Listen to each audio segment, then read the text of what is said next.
Ya, Assalamualaikum warahmatullahi wabarakatuh. Perkenalkan nama saya Dandia Dansyah dari semester 2 akuntansi. Ingin menjelaskan tentang materi yang P11 3A. Ya, di sini kita menjelaskan yang diketahui yaitu share kapitalnya preference sebesar 9%, ya, dengan dengan 50 dengan harga 50 euro per part dan kumulatif. Lalu 10.000 share authorized, itu jadi harga, ya, jadi jumlahnya adalah 400.000 dengan share. Lalu kita mengetahui juga share capital ordinary-nya yaitu 1 euro state value. Lalu ada 2 juta share authorized, jadi hasilnya adalah 1 juta. Share premium preference sebesar 100.000. Lalu share premium ordinary sebesar 1.450.000. Lalu dengan return earning-nya sebesar 1.816.000. Lalu treasury share ordinary 200.000 share, yaitu sebesar 50.000. Nah, yang A ini instruksinya yaitu buatlah jurnal untuk transaksi-transaksi yang terjadi dan jurnal penutupan untuk laba bersih.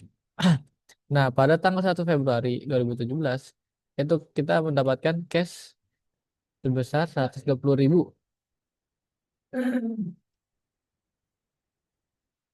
Katanya masih game pertama. Nah, untuk mencari share capital ordinary yaitu kita mencari state value-nya atau nilai nominal dikali dengan nominal penerbitan. Nah, state value-nya yaitu nilai nominalnya sebesar 1 euro dikali 30.000, hasilnya adalah 30.000. Maka kita di sini mendapatkan share capital ordinary sebesar 30.000. Nah, untuk mencari share premium ordinary-nya ini kita selisih dari harga jual dikurang dengan harga dengan share capital, yaitu jadi hasilnya adalah 90.000. Lalu penjelasan state value share capital ordinary yaitu sebesar 1 euro dengan isunya sebesar 30.000. Nah, pada tanggal 14 April 2017 kita Wah, saya udah jadi tuh. memiliki sebesar 42.000 cash di debit. Tiger. Nah, treasury share ordinary yaitu kan kita 20.000 ya harga, lalu ada harga 50 euro, artinya Oke, harga nominal treasury share dikurang ordinary per share oke. sama dengan 50.000 dibagi 20.000 per share sama dengan 2,50 per share. Jadi di sini yang kita ketahui jumlah saham treasury yang dijual sebesar 9.000 dengan harga jual 42.000, harga nominal treasury share ordinary per share-nya adalah 3. Maka di sini kita kan mendapatkan ada nominal dengan 22.500 dan dengan share premiumnya treasury yaitu sebesar 19.500.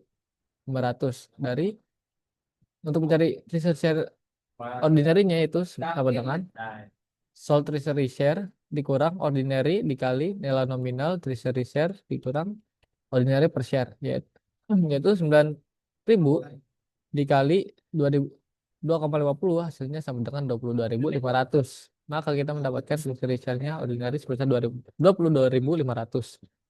Untuk mencari share premium ya dari cash dikurangi dengan dengan nilai nominal share capital atau dengan treasury share, mohon maaf. Lalu pada tanggal 3 Desember pada tanggal 3 September 2017 kita membeli hak paten sebesar 32.000. Harusnya nunggu meledak dulu ya. Nah, kan kita diketahui nih patennya sebesar 32.000. Lalu share capitalnya yaitu 7.000. Mana tuh? Lalu state value-nya adalah 1. Nah, keren. Dia gitu kan. Share capital ordinary itu state value atau nilai nominal dikali nominal penerbitan. Jadi 1 kali 7.000 hasilnya ada 7.000. Maka kita akan mendapatkan 7.000 share capital ordinary. Lalu 32.000 dikurangi 7.000 hasilnya ada 25.000. Share premium ordinary ordinary-nya adalah 25.000. Lalu pada tanggal 10 November 2017 ini treasury share di debit sebesar 6.000. Beli treasury kita mengeluarkan uang sebesar 6.000. Lalu closing entry for net income-nya yaitu 31 Desember yaitu income summary dengan di debit sebesar 452.000 dan return earning sebesar 452.000 di kredit. Yang B, kita masukkan saldo awal ke dalam akun-akun dan lakukan posting pemindah bukuan jurnal-jurnal transaksi ke akun ekuitas. Gunakan kode referensi J5 untuk setiap posting. Nah, kita tadi mendapatkan share capital preference yaitu sebesar di 400 dan 1 juta, 400. Lalu share capital ordinary sebesar 1 juta, 30.000 dan 7.000. Lalu share premium preference-nya yaitu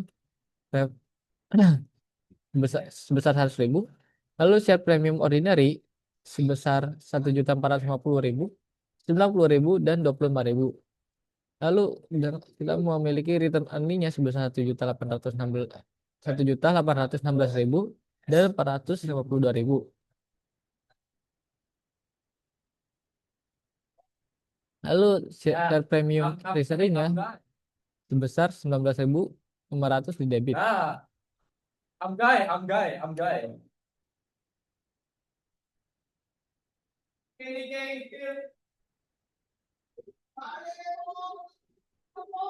Ini harusnya sih treasury premium ordinary. Nah, yang C ini kita membuat susun bagian ekuitas per 31 Desember 2017 termasuk dalam pengungkapan dividen preferen yang tertunda belum dibayar dari periode sebelumnya.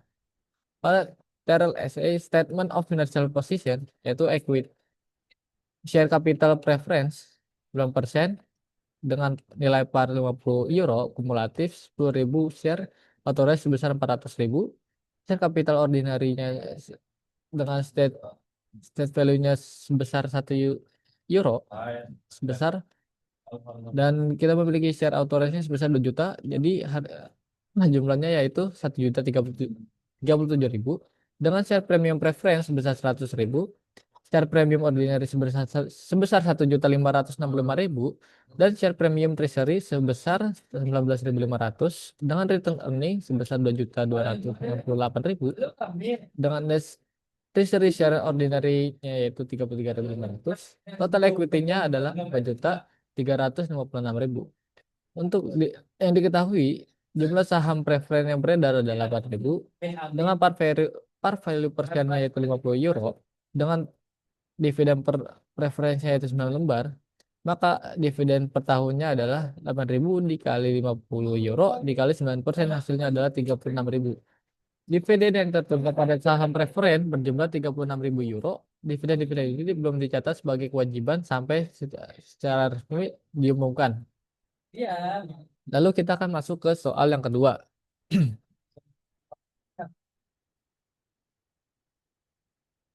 Yaitu yang diketahui kita memiliki share capital ordinary sebesar 25 euro par value dengan 48.000 share lembar saham yaitu jumlahnya sebesar 1.200.000 dengan share premium ordinary-nya yaitu sebesar 200.000 maaf dan return earning-nya sebesar 600.000.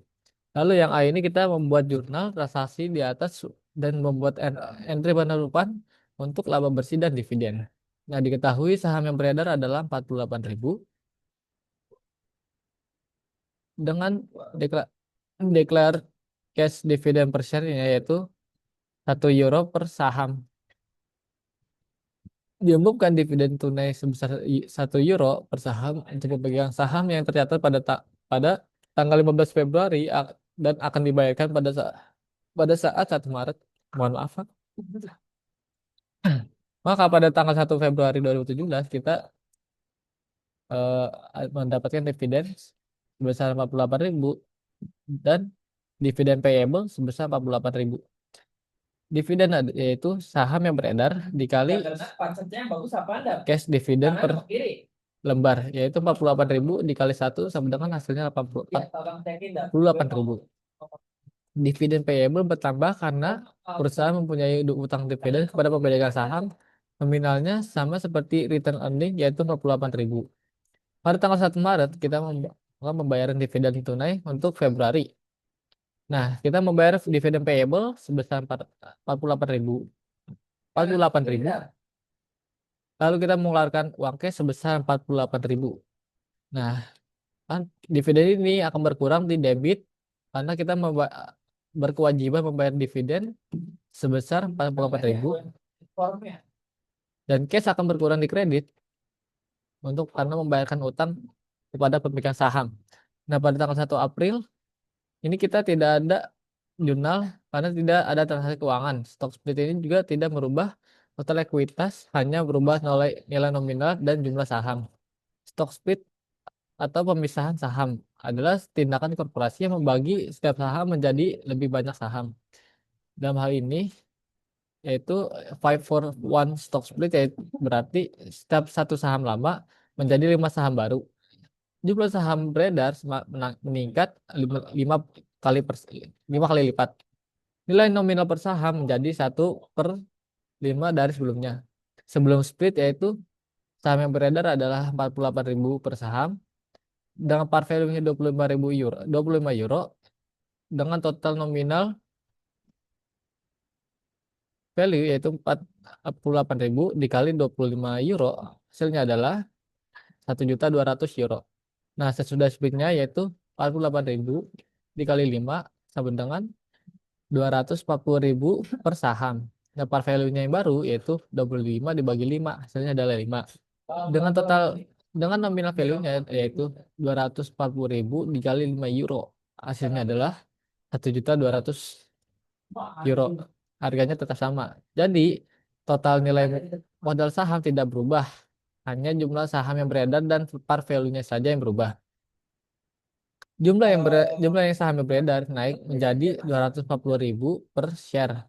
Dan par value sahamnya turun menjadi 5 euro.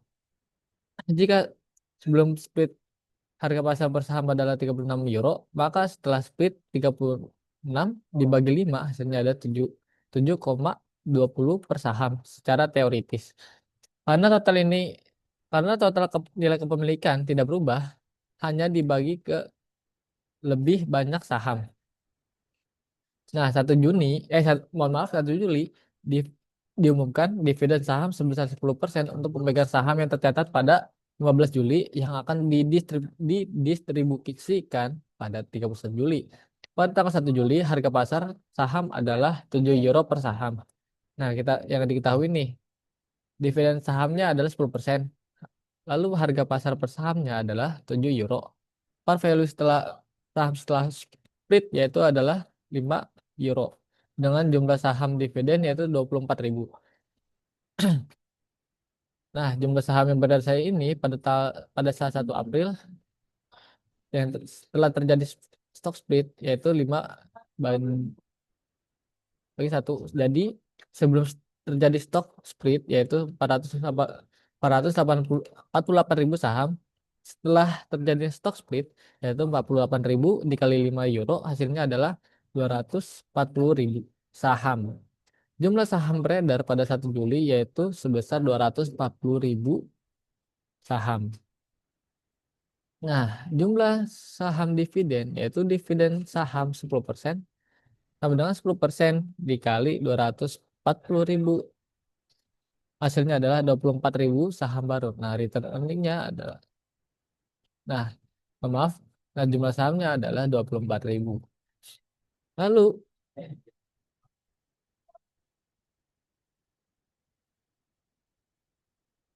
nah, hasil dividen pasar saham yaitu nilai jumlah saham dividen dikali harga pasar saham per saham, yaitu 24.000 dikali 7, hasilnya adalah 168.000.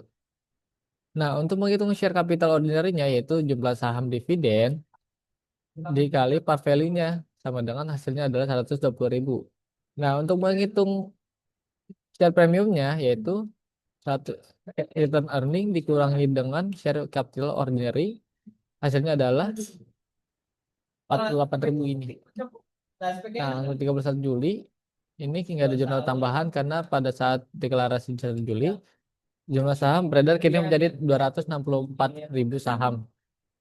Jumlah saham beredar plus jumlah saham dividen sama dengan 240.000 ditambah 24.000 hasilnya adalah 264.000 saham. 1 Desember diumumkan dividen tunai sebesar 0,40 euro per saham untuk pemegang saham yang tercatat pada tanggal 15 Desember dan akan dibayarkan pada 5 Januari 2018.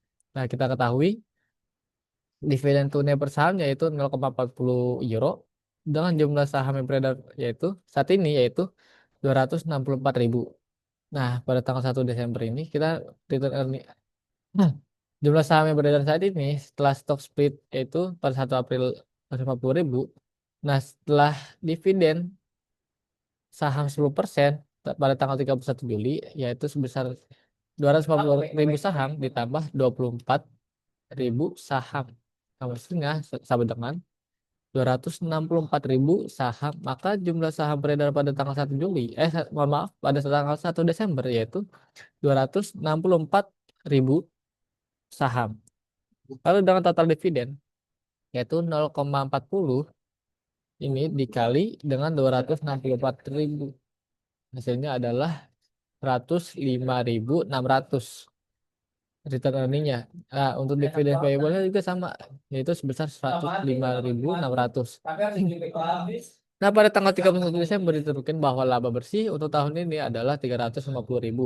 Diketahui laba bersih yaitu 350.000, laba bersih dipindahkan ke return earning. Nah, kita masukin ke income summary sebesar 350.000 dan return earning sebesar 350.000. Lalu yang B itu memasukkan saldo awal dan poskan ke semua entry ke akun ekuitas. Kita nggak ada standar. Nah, catatannya itu buka akun ekuitas tambahan jika perlu. Nah, nah di sini kita ada 3 nama akun yaitu share capital ordinary, share premium ordinary, dan return earning.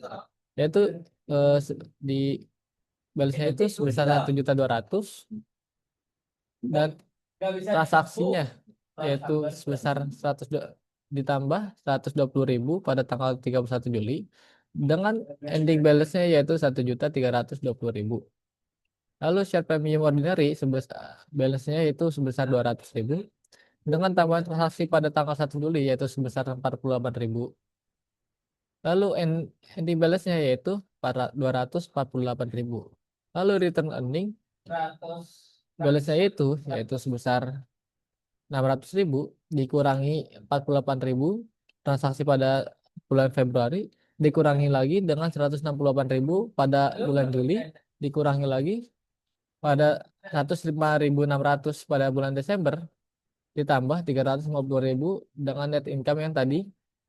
Hasilnya adalah 628.400.